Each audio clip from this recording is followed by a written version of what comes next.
Hello everybody and welcome to another episode of Kevin Kreative. Check out my custom premium Bandai real grade perfect strike. That's right, premium Bandai, only the finest over here at Kevin Kreatives. So back in 2020 when I did this build, the perfect grade perfect strike had been announced as well as the real grade force impulse. So I decided I want to step it up, try my hand at a real grade. I had just done a few master grades, wanted to try something a little different, challenge myself, and I figured, you know what, this will be just the one. There's tons of color on it, tons of detail, tons of opportunity.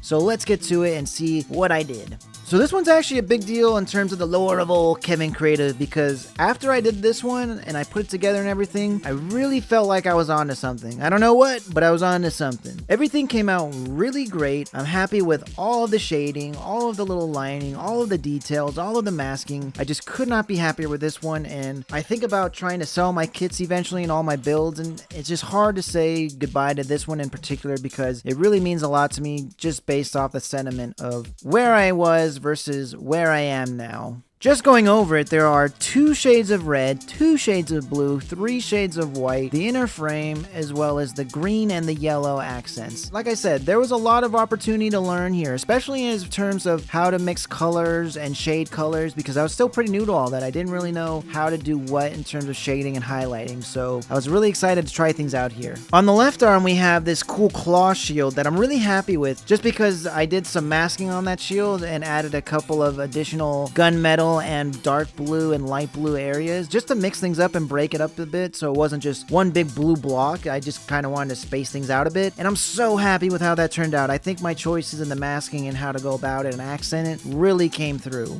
I'm really happy with how this Gatling gun came out on the top right of the arm as well. Originally that was all one piece. I masked it off just so I could have the gunmetal on the front of the barrel and then have the rest of it be silver, and honestly I wasn't sure how that was going to come out. I just put on the masking tape and hope for the best, and I was pleasantly surprised. I really didn't expect it to be this perfect, but I have no complaints with it. I painted the inside of these little wing flaps on the green shoulder with some gunmetal, and I think that came out pretty solid. I like to pick out little details here and there that could potentially be more internal armor. That way I can just have some additional layers to the kit, so that way now it looks like we have some internal parts showing with that armor over layered on top of it. So this was a time before I knew how to do anything with enamel paints. I really didn't know how the different types of paints worked, so I just kept doing everything with lacquer and hope for the best. So there was a ton of masking that I had to do in order to compensate and make sure that there were no mistakes. So when you look at this cool sword, the Buster sword, I went ahead and masked off the side of the guard and add that silver accenting that really adds to it. I'm so glad I did that. That breaks up this whole thing real nicely. And then I also went ahead and painted the tip of the blade silver instead of white just to give it that little bit of realism. And man, it really shines. It's got a nice shine to it. So I did 3 different layers of white on this kit. I did a standard white, a cooler white, and then a warmer white. I don't know if you can really tell that there's 3 whites, but you can at least tell that there's 2. So we're just going to go ahead and call that one a job well done.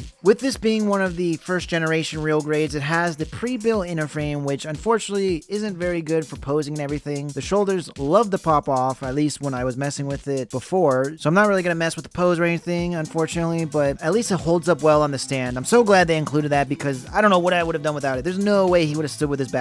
So one of the yellow vents on the AL strike pack broke, so I ended up super gluing it back together. It doesn't look perfect, but you'll never tell. I mean, I didn't even notice until I remembered. I had to look for it again, and yeah, it's a bit crooked, but oh well, you live, you learn. This was the second kit I remember doing Gaia notes on. The first time I tried Gaia notes was the Master Grade Dynamis. I loved it so much. This was the kit I did after it, so I was like, let's try it again. This time I did silver bits as well with Gaia notes, and I'm never looking back. Gaia notes is the way to go. This looks so good. This looks like it's actually made of metal, and I knew from this that I had to just keep moving forward with them, and I'm never gonna have to look back again. So there's some metallic bits on the upper part of the shoulder that are supposed to clamp down on the striker packs to hold them in place, and I decided to try some silver detailing with hand painting, and I didn't know anything about paints. I didn't know anything about enamel versus lacquer versus acrylic, so I figured, alright, I'll just try hand painting it with lacquer. It looks awful. You'll never tell because it's so tiny, thank goodness, but I'm never doing that again. It looks so bad, but oh well, you live, you learn. This was also the first kit I ever made a custom color for. For this light blue that you see for the sword strike pack, I actually made that color. That's not something you're going to find in a bottle. I just tried to make best light blue that I could just because everything I had was a little bit too dull or a little bit too bright, so I made something kind of in the middle. I have to say I'm pretty happy. I've gotten so much better at mixing all the colors, and it's nice to see where it all started.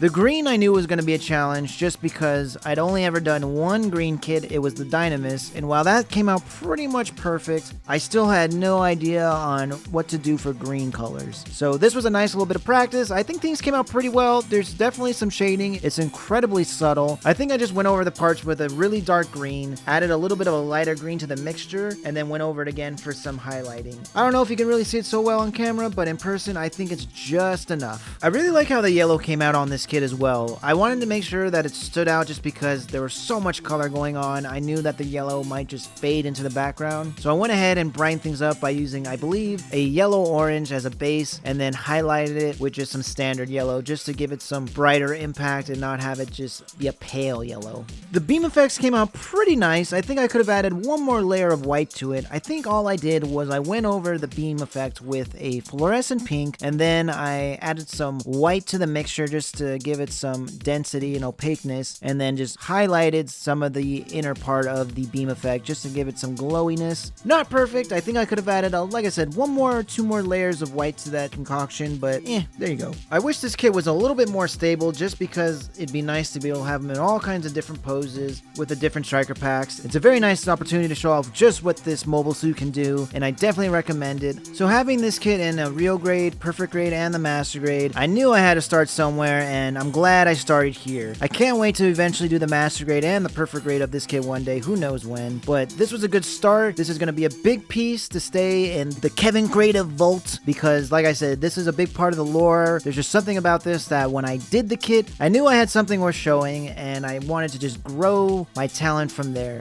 So one thing I really like about this design is the combination of metallic colors versus flat colors. There's a really nice blend of metallic parts versus the opaque parts, and I love how it looks on this design. I think the Perfect Strike does a really good job of naturally having all of that blended in. I think Seed in general has a lot of the inner frame mixed in with the outer armor, and it shows really well on this kit, especially on the beam rifle, the weapons, the shield, everything. It really comes across when you can see little bits of metal just poking out, and I love that. One thing about the shield that I'm really happy about is I did that little eye cover thing with the gunmetal. I masked that off, and that had already come out pretty much perfect. Extremely happy with that. Then I took it one step further and I masked off those little corners there and put that in silver, and I couldn't believe when I took off the masking tape that it came out just so crisp and so clean. Same thing with the handle of the rifles as well. They came out just so nice. So normally with the real grade, I feel like water slide decals work perfectly with them. They're just so in sync with each other that the caution markings and the logos look so great with that real world aesthetic. I think that's the whole point of the line. The real grade is if they took this mobile suit, took it out of the show, put it in real life, and actually built it, this is kind of more of what it would look like. And so in real life, we have all these tools and gadgets and vehicles that have tons of caution markings all over them, warning, danger, toxic, radioactive, whatever. So I feel like it works very well. However, for this particular design, I didn't want to do any water slides just because I had never done them before, so I just wasn't really sure on how to go about it. I already felt like I was trying out a ton of different ideas, and I just didn't want to overwhelm myself. The reason B was there's a lot going on with this kit in a good way. We've got tons of different colors. We've got the 3 different packs. We've got the Ale Striker giant winged backpack. We've got the Launcher Striker, big green gun, big green shoulder cannon with the Gatling. And then we've got the Sword Striker pack, giant claw arm, boomerang on the shoulder, light blue, giant sword, pink beam effect, silver blade. There's just a lot of colors. There's a lot of different ideas. There's tons of stuff just going into this one design. I didn't want to overwhelm it because it's already got a lot going on, and the water slide decals I feel like would have been a bit distracting. I do think they would have looked good, but I don't think they were necessary. And like I said, I had never done them before, so I figured let's just leave that for another time and just work with what we got. And I'm really happy with the outcome. I don't think the water slides would have done this justice. Maybe on a future kit, maybe with the perfect grade, I'll see about getting some water slides for that. I think at that scale, it could add a bit more to it, whereas at this scale, it just might have felt a little bit cluttered. I think this is going to be another one of those builds that just holds up over time, where no matter how good I get, it can go up against anybody on my shelf and just look the part, look like it belongs to be on the shelf with any of my other kits. So that's another reason why I just don't think I'm ever going to let it go. It just came out so great. I did such a good job. What can I say? Just looking over this kit and seeing all the details and all the colors and everything that I did to it and just how happy I am with it makes me me really excited to one day do the master grade and the perfect grade. I knew this was going to be a stepping stone. I figured, alright, I have 3 different sizes of this kit. Let's just start with the smallest and work our way up. And if I can do a good job on this size, just imagine what I can do with the other ones. So that was kind of the thought process there.